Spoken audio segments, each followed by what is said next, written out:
Hi, in this video I'm going to show you how to make a dynamic flexible background played under your low-third text using just a classic transition logic. So let's take a look what we have here. This is three different texts using the same collapse scene, and you can see when I change the content of this layer of the lower third of the transition logic system, the background animatedly, like fluently change its size according the content. So let's take a look inside. What is here? First of all, you can see here the classic part of the stand tree. This is just a regular transition logic block. It's called like a title. You can see the stage. You see this is just a title. The main director for this transition logic element, and of course the additional this classic tradition additional for directors and ignore. That's it. And the magic is inside my script. This one. This is set up pretty complex, but don't worry, I will provide you the scenario how we can set up all the settings. You can find this script on my website dudin.tv and just scroll down and you can find it here, just the background, advanced background. And here you can just click copy, and just keep in mind when you click copy, the website absolutely always goes to my GitHub repository and grab the most latest version of this script. So you can be sure that it will be always updated, and put this text from GitHub just in your clipboard. So just let's click copy script, and now we can go, for example, make a new group, add a script, and just press Ctrl V, and you can see this is the script. This is a basic interface of that script, and I'll show you how to use it for transition logic thing. Okay, let's do this from scratch. For that, I'm not going to recreate the false scene in general. Just I will remove this script from this, and this animation also I will remove, just to make sure that there is nothing special here. And oh yeah, that's also actually the default keyframes should look like that. Okay, and let's just change the size, the position, and we will see how it will work. Before I can save, I have to go to the toggle, delete containers and all cached objects. Only after that I can click save. Okay, and go on air, and let's take some content. And as you can see, the content is changed. That's fine. But what's going on here? I need to somehow connect this background to some specific element, and let's check how it is possible. And I'm going to just add the script again, just Ctrl V. Okay, and compile and run. Okay, so now I'm going to change the way how I want to change the background size from scaling to geometry, because I'm using Nogi, and I want to keep the roundness of all of these corners. And for that I need to change to the geometry. And keep in mind, if we change the background size changer away from scaling to geometry and vice versa, you have to go there to the geometry, not to the transformation, and reset the scaling to the 111. Okay, and now I want to check about the size. Yeah, the size is correct, but as you can see, the position is not connected right now because it's not the default behavior of this script, like we have in standard text background plugin. So I need to enable the auto follow by both axes. And of course, I need to consider size from. Okay, for now I will keep just the next container. Just I need to consider two axes x and y, and yeah, that's good. But you can ask me that why this plate is so big by y-axis. That's because this container really took this bounding box, this size, you know. And in order to get specifically the text only from the current, you can see it here, from the current container, I have to provide specific path to this element. And let's go. Here, instead of next, I will use the path. And I'm going to start from sibling. And sibling container name, I have to also keep the case of the text. Title, slash, and inside of the title, I'm just looking the first sub-container with specific name. It doesn't matter that it's a first child or some sub-child. It's looking for this specific container in any nesting level. So I can just do like that. And now it's good because the current is working well. Okay. So for now, I just need to add some more design stuff. Let's yeah, it's a shifting by follow. I need to add some more size by y-axis, by x-axis. Okay, just to make it a bit better. Shifted by y-axis. Okay, that's good. Yeah, that's fine. It's some basic setup. And of course, I have to go to the toggle, delete caching stuff, close on air, and let's test it.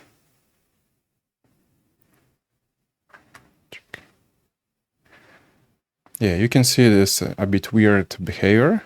I can explain why it's happening. Because the collapse scene I created in an interesting way.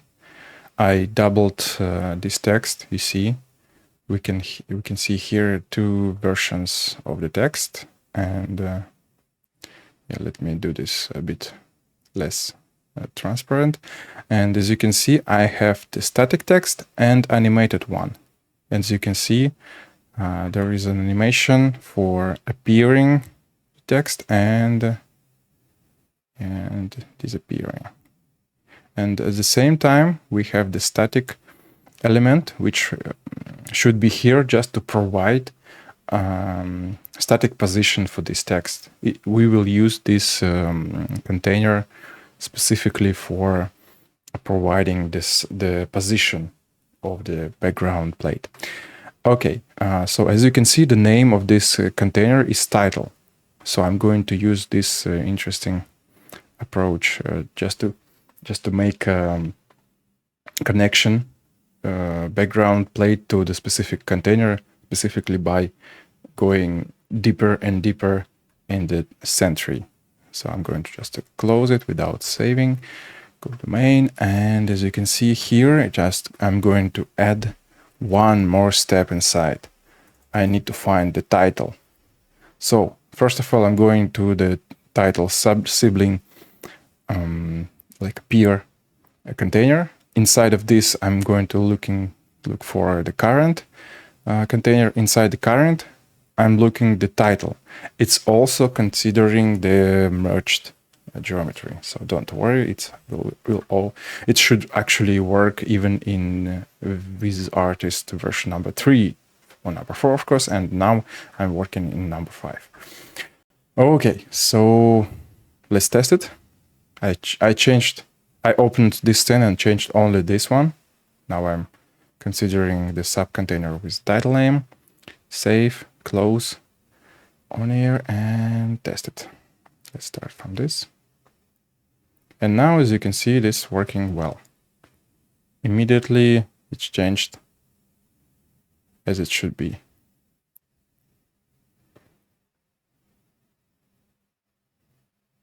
Okay. Okay. So let's add some animations. And for that, I'm going to increase the inertia. For that, for example, 5. What does it mean 5? It means, so each frame, the size changes by 1 of 5 part of the rest, the distance. So like when you have 10, it will mean that the animation will be more smooth, more inertia-like. So for me, it will be now 5, okay? And I also would like to add a pause before changing the size. So I choose this way when the target size is shrinked, when the target size is getting smaller, we are considering that we have to wait. Why I'm doing it? Because I need to just to provide some very small period of time just to make possible the previous text to go out from the screen. So for me, that will be enough, like 20 frames. And okay, let's delete, cached, and save and close on here. And let's test it. Check. Okay. And now you see, when the size is going to shrink, the plate, it has some small pause. But when I'm 1, 2, 3, you see, when I'm going to increase the size, it's going just almost immediately, of course, with some inertia. And when I'm going to take in something smaller, you will see the small pause between the changes, the size. 1, 2, 3, click, and you see, that's good. That can be very convenient in many scenarios when you want to make some cool animations for transformation, or I don't know. You can decide how to use it. Yeah, increase, decrease. Okay. You can also notice this interesting behavior when I'm taking it out and take in. It's a bit weird behavior. So let's add some animations. First of all, I'm going to add a scaling animation because right now I'm changing automatically by script only width and height of the geometry, but you know, I completely don't touch the scaling. So we can freely to animate it, for example, like this. So let's do this from 0 to 1. Let's go and make some nice animations. Okay, it will be like that.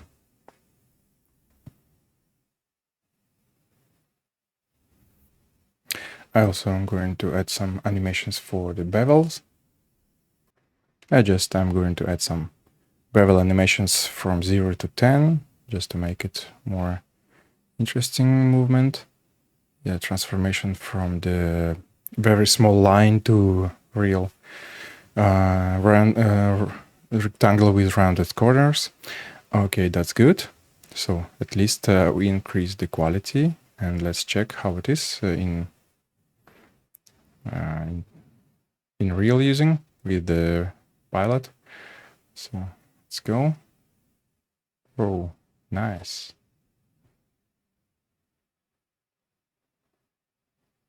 And as you can see, this happens a bit weird. So the takeout is working well, but not the starting. That's because we are waiting so much before the text is coming. So for that, I need to move this key switch in from this standard position to right here, right before we starting the scaling process.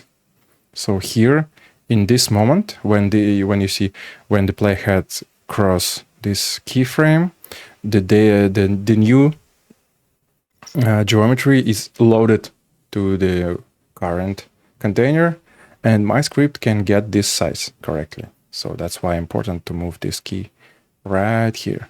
Okay, let's delete again. Close on air and test it. Take out, take in. Nice. And as you can see, when I'm working with the same text, it's working very well. But if I'm going to take out here, and take some different thing, you will see this kind of weird transformations from the previous size. I don't need it. So let's fix it. And let's fix it by, actually why it's working, because I have the inertia. And of course, it provides me some interesting effect, but what I completely don't want to have when the lower third, this lower third is appearing. So I'm going to animate this parameter, the enable inertia. So let's go here. Script as inertia. You can make keyframes like that, but also you can do just very simple way. Just as always, just click set keyframe, disable inertia, set keyframe again, and you have the same thing here. So let's provide on here, it should be on, and off here. So when the data is coming, like in this keyframe, right on the next keyframe, it's still off.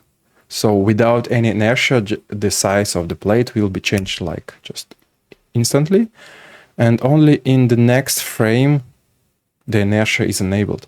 So in this case, the changing of the size will be more smooth when you will want to change the content. Like, don't take off the whole element, just change the content. Okay, so here off and here on. Okay, that's good. Okay, the same toggle.